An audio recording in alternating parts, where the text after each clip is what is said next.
கிருஷ்ணகிரி மாவட்டம் வேப்பனப்பள்ளி சட்டமன்ற தொகுதி வேப்பனப்பள்ளி ஒன்றியத்துக்குட்பட்ட சிகரமாக்கனப்பள்ளி ஊராட்சி கொங்கனப்பள்ளி கிராமத்தில் நக்கநாயன் பண்டா என்ற இந்த கிராமத்தில் மலைப்பகுதியில் இன்றைய தினம் பாறை ஓவியத்தை கண்டுபிடிப்பதற்காக ஆய்வு செய்வதற்காக நம்முடைய கிருஷ்ணகிரி காப்பாளர் கோவிந்தராஜ் அவர்கள் இங்கே வருகை புரிந்திருக்கிறார்கள். அவரோடு அண்ணன் களத்தில் அவர் விளக்கி கூறுவார்.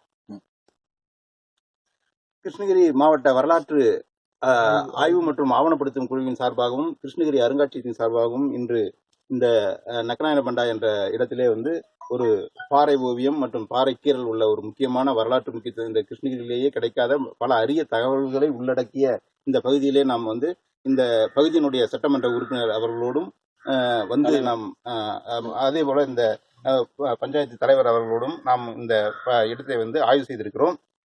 இந்த இடத்துல பல நிகழ்ச்சிகள் பல விஷயங்கள் இந்த பாறை ஓவியங்களிலும் இந்த இடத்துல காணப்படுகின்றன. இந்த ஆய்விலே நம்மோடு வரலாற்று ஆய்வாளர் திரு சதானந்த கிருஷ்ணகுமார் அவர்களும் திரு சரவணன் அவர்களும் நம்மோடு இணைந்து இந்த கலா ஆய்வில் பல இடங்களிலே இந்த மாவட்டத்தில் ஆய்வு செய்திருக்கிறார்கள். அவர்களும் நம்மோடு இந்த ஆய்வில் இணைந்திருக்கிறார்கள். இப்பொழுது இந்த ஓவியங்களை பற்றி இந்த ஓவியத்தில் பல்வேறு விதமான சின்னங்கள் அதிகமாக குறியீடுகள் அதிகமாக காணப்படுகின்றன. அதற்கு அடுத்ததாக மனித உருவங்கள் விலங்கு உருவங்கள் காணப்படுகின்றன. அதற்கு அடுத்ததாக அதாவது பறவை முகங்களோடு கூடிய மனித உருவங்கள் அதிகமாக காணப்படுகின்றன. அதிலும் குறிப்பாக ஆண் பெண் என்ற வேறுபாட்டினை காட்டும் வகையிலே பெண்ணுக்கு 2 புள்ளிகள் மார்பகம் போல் இங்கு வைத்திருக்கிறார்கள். ஆண் உருவம் என்றால் அதற்கு கீழே ஒரு கோடு போட்டு ஆண்குறியையும் காட்டியிருக்கிறார்கள். இதுபோல மிக நுணுக்கமாக வரைந்திருக்கிறார்கள்.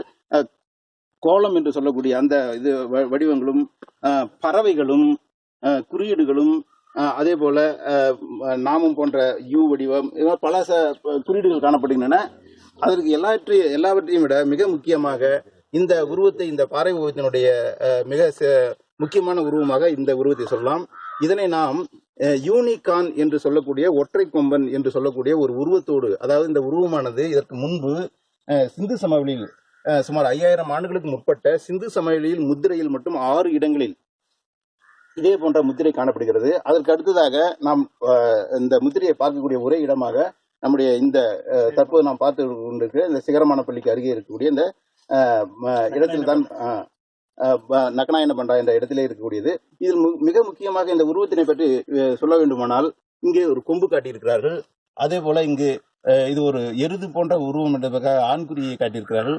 அதே போல இந்த முதுகு பக்கமாக ஒரு திமிழ் போன்ற, அதாவது வால் பக்கமாக இருக்கக்கூடிய இந்த திமிழ், இந்த அமைப்புகள் எல்லாமே அந்த யூனிகான் என்று சொல்லக்கூடிய சிந்து சமவெளி நாகரிக அந்த விலங்கு இனத்தோடு அப்படியே 100க்கு 100 ஒத்து போகிறது. இது மேலும் ஆராயப்பட வேண்டிய ஒன்று. மேலும் இந்த ஓவியமானது சிந்து சமவெளி நாகரிக அந்த சிந்து சமவெளி நாகரிகத்துக்கும் நம்ம தமிழர் நாகரிகத்துக்கும் உள்ள தொடர்பினை உறுதி செய்யக்கூடிய வகையிலும் அதனுடைய நீட்சியாகவும் இந்த ஓவியத்தை நாம் பார்க்கலாம். எப்ப பார்த்தாலும் உங்களுக்கு பக்கத்துல தண்ணிக்கான ஏதோ ஒரு ஆதாரம் இருக்கு, நீராதாரம் இருந்து பக்கத்துல இந்த மாதிரி வாழ்விடம் இருந்தா கண்டிப்பா 100க்கு 100% ஓவியங்கள் இருக்குது.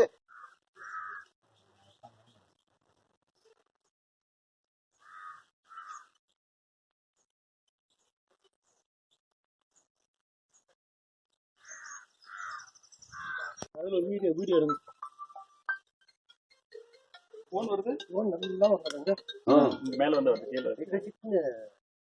அந்த காலத்து மனுஷனே கண்டுபிடிச்சிருக்கான் பாருங்க.